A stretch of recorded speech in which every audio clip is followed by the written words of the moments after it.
وَاتَّبَعُوا اور انہوں نے پیروی کی کن کی مَن لَّمْ يَزِدْهُ مَالُهُ وَوَلَدُهُ إِلَّا خَسَارًا ایسے لوگوں کی کہ جن کے مال اور اولاد نے ان کو تباہی اور نقصان کے اعتبار سے آگے بڑھا دیا ہے. یعنی مالدار اور اولاد والے اور سردار لیڈر قسم کے لوگ سرکش جن کا سر چڑھ گیا متکبرین تو یہ ان کی پیروی کرنے لگے اور وہ کہتے تھے نہیں نہیں اس کی بات مت ماننا یہ تو ایسا ہی ہے وہ تو بس ایسے ہی بکواس کر رہا ہے ان کی باتوں میں مت آنا. تو یہ اس طرح سے کہتے تھے اور یہ لوگ بھی انہی کی باتیں مانتے تھے اور نوح علیہ السلام کی بات نہیں مانتے تھے. وَمَكَرُوا مَكْرًا كُبَّارًا اور انہوں نے بہت بڑا مکر کیا بہت بڑی چال چلی کیا نسلاً در نسلاً ایک دوسرے کو کہتے جاتے تھے دیکھنا اس کی بات مت ماننا اور اس کی باتوں میں مت آ جانا بلکہ ہمارے معبودوں پر لگے رہنا ہمارے معبودوں کی عبادت کرتے رہنا اور یہی اصل خدا ہے اور ان کو مت چھوڑنا. تو اس طرح سے ایک دوسرے کو کہہ کر جاتے تھے تو یہ چال چلتے جاتے تھے. اور اللہ سبحانہ و تعالی نوح علیہ السلام کو قتل کرنے کے لیے ایسے بدماش قسم کے لوگوں کو کہہ دیتے تھے کہ بھائی ان کو مار ڈالو. تو یہ ساری چالیں چلی اور مکر کیا لیکن اللہ سبحانہ و تعالیٰ کو منظور تھا ان کی حفاظت تو اللہ تبارک و تعالیٰ نے ان کی حفاظت کی. وقالو اور انہوں نے کہا کیا لا تذرن آلہتکم تم اپنے معبودوں کو مت چھوڑنا. یہ اللہ تعالیٰ کی طرف بلا کے اللہ اللہ ہی کرتے ہیں سب ان کی بات میں مت آنا اور اپنے معبودوں کو اپنے خداؤں کو مت چھوڑنا. ولا تذرن ودا ولا سواعا اور تم ود کو اور سوا کو اور یغوث کو یعوق کو اور نصر کو مت چھوڑنا.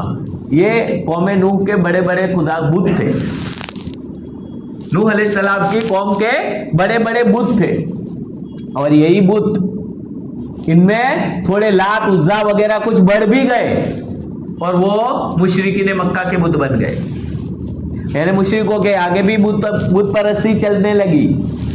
اصل میں یہ جو نام یہاں پر ذکر کیے ہیں قرآن نے اور بت پرستی کی جو ابتدا ہوئی وہ اس طور پر ہوئی کہ حضرت آدم علیہ نبینا علیہ السلام کے زمانے میں تو وہ اکیلے اللہ کے نبی تھے.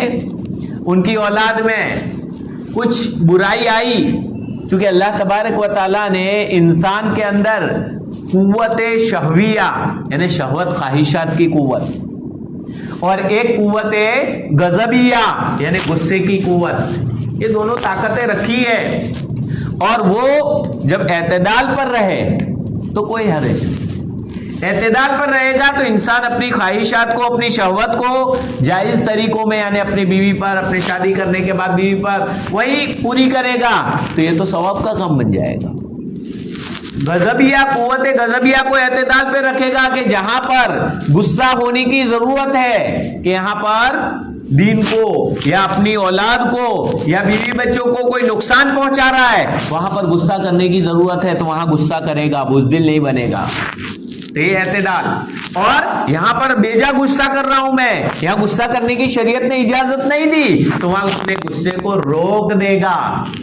تو یہ اس کو کہا جاتا ہے اعتدال. یعنی جہاں شریعت نے حکم دیا ہے وہاں غصہ کرے گا جہاں شریعت نے روک دیا ہے وہاں غصہ نہیں کرے گا. جہاں شریعت نے اجازت دی ہے وہاں اپنی خواہشات کو پورا کرے گا جہاں شریعت نے روک دیا ہے وہاں اپنی خواہشات کو پورا نہیں کرے گا. تو یہ اعتدال وہاں تک تو اچھا ہے اور ہونا چاہیے مطلوب ہے دونوں چیزیں. کیونکہ اگر قوت شہویہ ختم ہو جائے گی بالکل تو انسان نامرد بن جائے گا اور یہ بھی عیب ہے. اور اگر قوت غضبیہ ختم ہو جائے گی تو انسان بزدل بن جائے گا بالکل.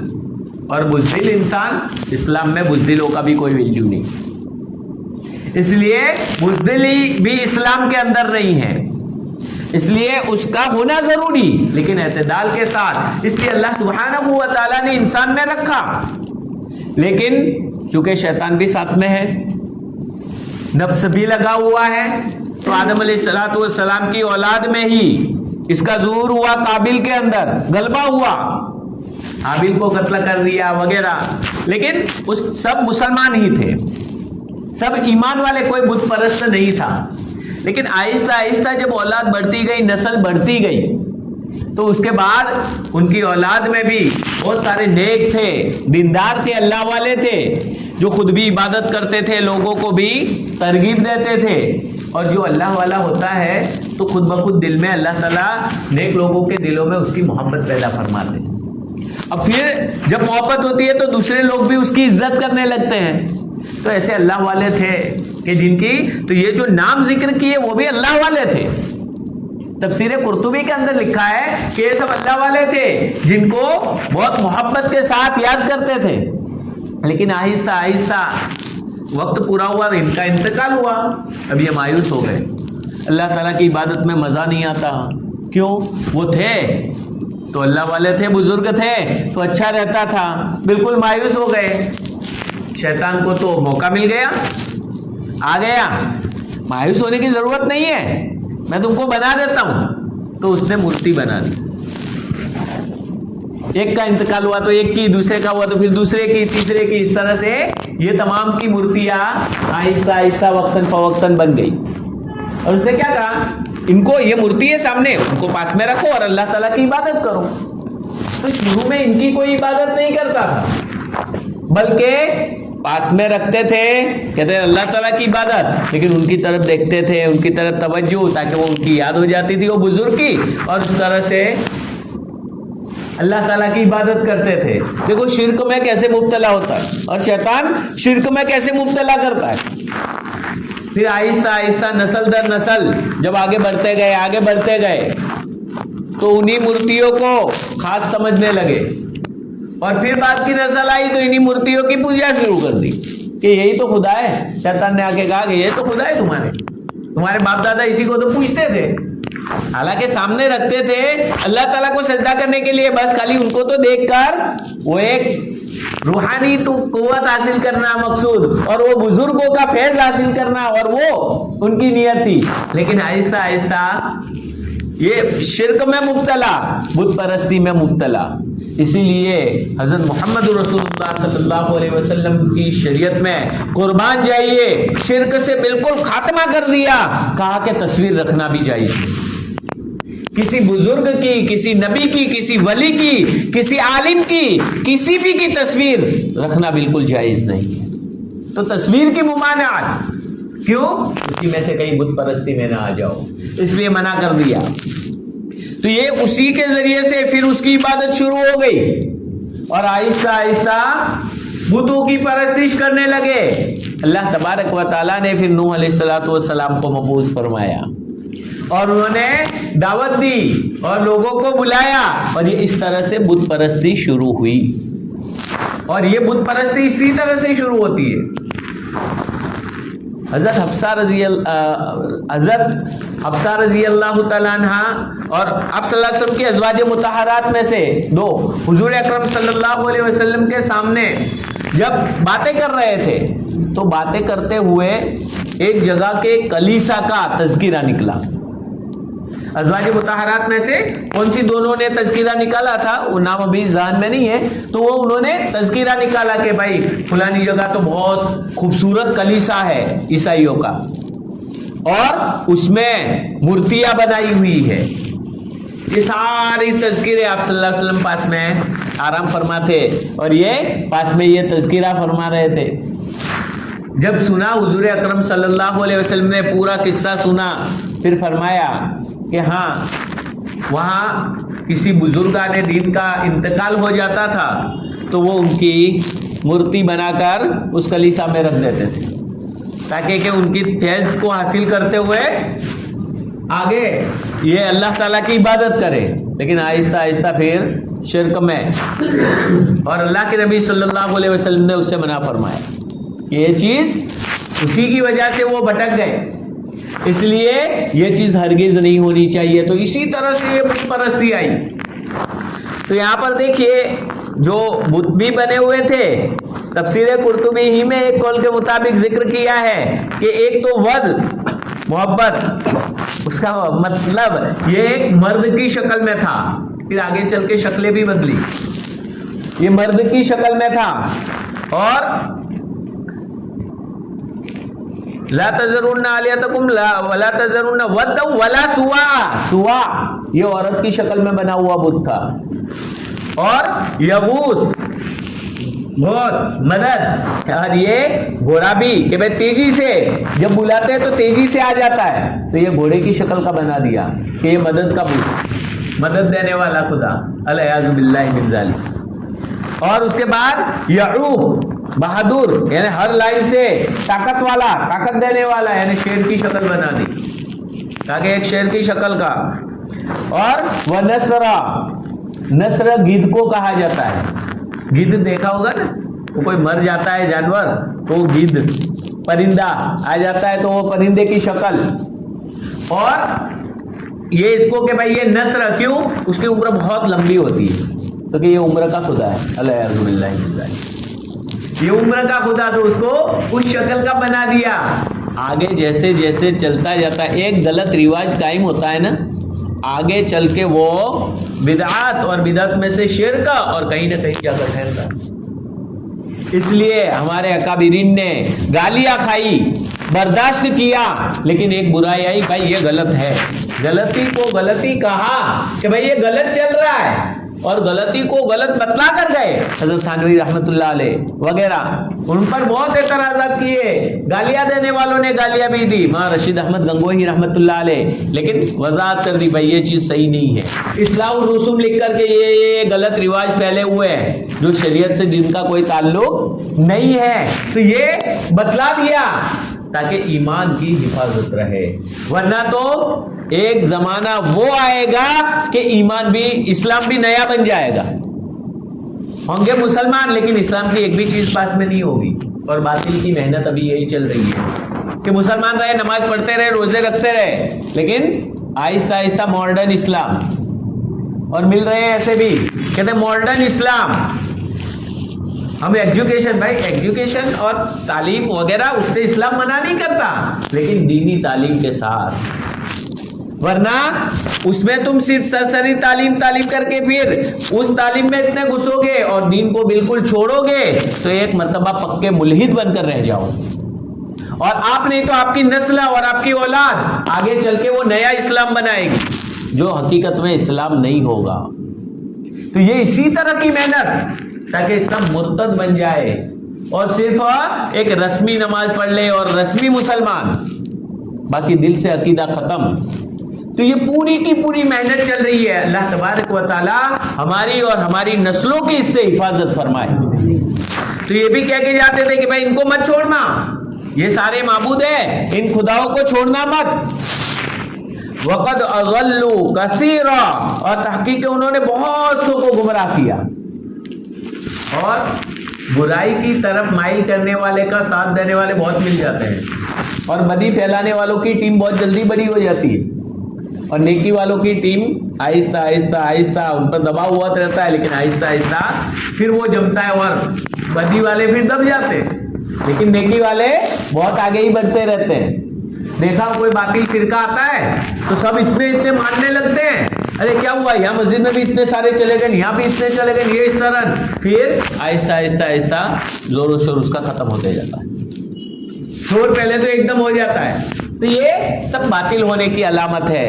حق جو ہے وہ آہستہ آہستہ جمتا ہی جاتا ہے. تو گویا ہمیں بھی حق کو جمانا ہے، اپنی اولاد کو بھی صحیح اسلام اور دین کی تعلیم ان تک پہنچانا ہے، سکھانا ہے. اور اس کے لیے سب سے بڑی ضرورت آج کے دور میں جو ہے نیک دیندار علماء کرام اور مفتیان کرام سے ہمارا رابطہ ہونا چاہیے. فوراً ایسی کوئی بات آئی بھائی یہ اس شریعت میں ہے کہ یہ شریعت میں، فوراً ہم پوچھ لیں. جہاں کہیں بھی ہمارا دل مانتا ہے، جن سے بھی ہمارا، لیکن کسی نہ کسی ایک نیک دیندار عالم یا مفتی سے ہمارا رابطہ ہونا چاہیے تاکہ کہیں ہم راستے میں بھٹک نہ جائیں. اور جہاں ہمیں بھروسہ ہے ان سے ہمیں رابطہ رکھ کے ان کے مطابق اپنی زندگی کو بنانا چاہیے تاکہ گمراہی سے بچ جائے.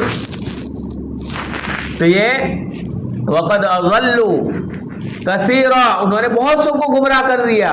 ولا تزید الظالمین الا ضلالا. اب خود نوح علیہ السلام بھی بد دعا فرمانے لگے، اے اللہ اس ظالمین کو تو گمراہی میں بھی بڑھا تاکہ اور زیادہ عذاب ہو ان کو۔ اور ایک تفسیر کی گئی ہے وَلَا تَزِيدِ الظَّالِمِينَ إِلَّا ضَلَالًا، یعنی عذاب کے ذریعے سے ضلال کی تفسیر کی گئی ہے، یعنی اے اللہ ان ظالمین کو تو عذاب میں ہی بڑھا، بہت زیادہ عذاب دے ان کو۔ کیوں؟ اس لیے کہ اب یہ عذاب ہی کے قابل ہے۔ بہت سمجھایا، اور جب یہ کہ اب امید چھوٹ گئی کہ کوئی امید نہیں ہے نسلن در نسلن، تو کہا کہ اب ان کو سخت سے سخت عذاب دے دیجیے۔ تو یہ نوح علیہ السلام نے ان کے لیے بد دعا فرمائی۔ اللہ سبحانہ و تعالی ہمیں صحیح دین نصیب فرمائے اور ہمارے عقائد اور ایمان کی اور ہماری نسلوں کی حفاظت فرمائے۔ اللهم صل وسلم دائما ابدا على حبيبك خير الخلق كلهم اللهم لك الحمد كله ولك الشكر كله كما ينبغي لجلال وجهك الكريم وعظيم سلطانك اللهم ربنا زدنا علما نافعا وعملا متقبلا رب اغفر وارحم وانت خير الراحمين یا الہ العالمین یا ارحم الراحمین، ہم سب کے گناہوں کو معاف فرما دیجیے۔ اے مولا اس فتنے کے دور میں اے مولا ایمان اور شریعت کے مطابق اپنی زندگی کو گزارنے کی ہم سب کو توفیق عنایت فرما دیجیے۔ اے مولا شریعت کے مطابق چلنا ہم سب کے لیے آسان فرما دیجیے۔ اے مولا تمام مسلمانوں کو صحیح معنی میں مسلمان بنا دیجیے۔ اے مولا شریعت کے مطابق سب کو زندگی گزارنے کی توفیق عنایت فرما دیجیے۔ اے مولا ہمارے ایمان کی حفاظت فرما، اے مولا ہمارے نسلوں کی ایمان کی حفاظت فرما، مولا تمام مومنوں کے ایمان کی حفاظت فرما، مولا ہمارے آگے چل کے آنے والی سب نسلوں کے ایمان کی حفاظت فرما۔ اے مولا چاروں طرف سے ایمان پر ڈاکے ڈالے جا رہے ہیں، اے مولا مرتد بنانے کی سازشیں ہو رہی ہے، اے مولا مرتد بنانے کی کوششیں ہو رہی ہے۔ دن بدن ہم دیکھ رہے ہیں کہ ہماری ماں بہنیں ہمارے مسلم بھائی بھی مرتد ہوتے جا رہے ہیں۔ اے مولا کئی اسلام کو چھوڑ کر اے مولا کفر کی ضلالت میں بھٹکتے جا رہے ہیں۔ اے مولا آپ ہی حفاظت فرما۔ اے مولا آپ کے نبی کی پیشین گوئی ہے کہ ایک وہ زمانہ آنے والا ہے کہ صبح میں مسلم نکلے گا، شام کو کافر ہو کر لوٹے گا، شام کو مسلم ہوگا، صبح میں کافر ہو کر لوٹے گا۔ اے مولا اس پرفتن دور کے اندر ہم جی رہے ہیں، مولا ہمارے ایمان کی حفاظت فرما۔ اے مولا فتنوں کے دور میں ہمارے آقا نے خبر دی ہے ہر آنے والا دور گزرنے والے دور سے بدترین ہوگا۔ اے مولا رات کے اندھیریوں کی طرح ایک کے بعد دیگر فتنے لگے ہوئے ہوں گے، مولا ان فتنوں کے دور میں ہمارے ایمان کی حفاظت فرما۔ اے مولا اگر ایمان چلا گیا، مولا ٹوٹے پھوٹے جو اعمال کیے وہ بھی حقارت اور بیکار ہو جائیں گے۔ اے مولا ایمان پر خاتمہ نصیب فرما۔ اے مولا اور آخرت کی زندگی کی فکر نصیب فرما، آخرت کی زندگی کی تیاری کرنے کی توفیق عنایت فرما۔ مولا بارہا قبرستان سے گزرتے ہیں، مولا کتنوں کو اپنے اپنے ہاتھوں سے دفن کیا ہے، مولا آخرت کی فکر ہمارے دلوں میں پیدا نہیں ہوتی، حالانکہ ہمیں بھی تمام لوگ اٹھا کر ایک دن منو من مٹی کے نیچے ڈال دیں گے، مولا کوئی پرسان حال نہیں ہوگا۔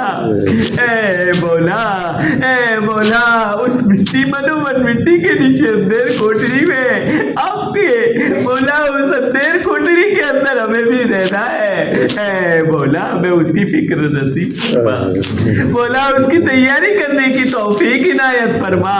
اے مولا پورے مجمع کو قبول فرما لے مولا، پوری امت کو قبول فرما لے اے مولا پورے عالم کے اندر مسلمانوں کی حفاظت فرما مولا، اسلام اور مسلمانوں کی حفاظت فرما مولا، خصوصاً ہمارے ملک کے اندر اسلام اور مسلمانوں کی حفاظت فرما مولا، دین پر جمنا آسان فرما دے اے مولا دین کے ساتھ ایجوکیشن کی توفیق عنایت فرما مولا، دین کو چھوڑ کر ایجوکیشن سے ہماری اور پوری امت مسلمہ کی حفاظت فرما اے مولا، جو مانگا وہ بھی عطا فرما، مانگنے سے رہ گیا وہ آپ اپنے فضل و کرم سے ہم سب کو نصیب فرما دیجئے اے مولا امت مسلمہ میں جو بھی جس لائن سے پریشان ہے تمام کی پریشانیوں کو دور فرما دیجئے، بیماروں کو شفائے کاملہ دائمہ نصیب فرما دیجئے، جو جس لائن سے پریشان ہے ہر ایک کی پریشانی کو آپ دور فرما دیجئے مولا، پورا مجمع آپ کے سامنے ہاتھ پھیلائے بیٹھا ہے مولا، پورے مجمع کی جائز تمناؤں کو پورا فرما دیجئے اے مولا، آپ ہماری ٹوٹی پھوٹی دعاؤں کو محض اپنے فضل و کرم سے اور جناب آقا محمد رسول اللہ صلی اللہ علیہ وسلم کے صدقے طفیل میں قبول فرما لیجئے مولا، آپ اگر ہماری دعاؤں کو قبول فرما لیں گے آپ کو کوئی پوچھنے والا نہیں ہے مولا، ہم فقیروں کا بھلا ہو جائے گا مولا، ہم غریبوں کا بھلا ہو جائے گا اے مولا، ہمارے ہاتھوں کو محروم نہ لوٹانا، اللہم لا تردنا خائبین اے مولا، ہمیں محروم مت لوٹانا مولا، ہمارے گناہوں کی نحوست کی وجہ سے ہمیں محروم مت لوٹانا اے مولا، ہماری دعاؤں کو قبول فرما لیجئے اے مولا، اگر آپ نے قبول نہیں فرمایا دوسرا کوئی در بھی تو نہیں ہے مولا، صرف اور صرف آپ کا در ہے مولا، ہماری ٹوٹی پھوٹی دعاؤں کو محض اپنے فضل و کرم سے اور جناب آقا محمد رسول اللہ صلی اللہ علیہ وسلم کے صدقے طفیل میں قبول فرما لیجئے مولا، جنہوں نے دعا کے لیے کہا ہے لکھا ہے متوقع ہے تمام کی جائز تمناؤں کو پورا فرما دیجئے اے مولا، اس بستی سے دین زندہ ہو اے مولا، ایسی غیب سے شکل و صورتیں پیدا فرما دیجئے مولا، یہاں سے نیک دیندار علماء حفاظ اور صاحب نسبت لوگ پیدا فرما دیجئے اے مولا، اس مسجد کو اس بستی کو اس مسجد میں قربانی دینے والوں کو تمام کو قبول فرما لیجئے، آپ اپنے شایع نشان تمام کو بدلہ نصیب فرمائیے اے مولا، ہمارے اساتذہ کو ہمارے اکابرین کو جن کے واسطے سے ہم تک دین پہنچائے تمام کو مولا آپ اپنے شایع نشان بدلہ نصیب فرما دیجئے اللہم انا نسألک من خیر ما سألک منہ نبیک و حبیبک سیدنا محمد صلی اللہ علیہ وسلم ونعوذ بک من شر ما استعاذک منہ نبیک و حبیبک سیدنا محمد صلی اللہ علیہ وسلم انت المستعان وعلیک البلاغ لا حول ولا قوة الا باللہ العلی العظیم سبحان ربک رب العزت عما یصفون وسلام علی المرسلین والحمد للہ رب العالمین برحمتک یا ارحم الراحمین.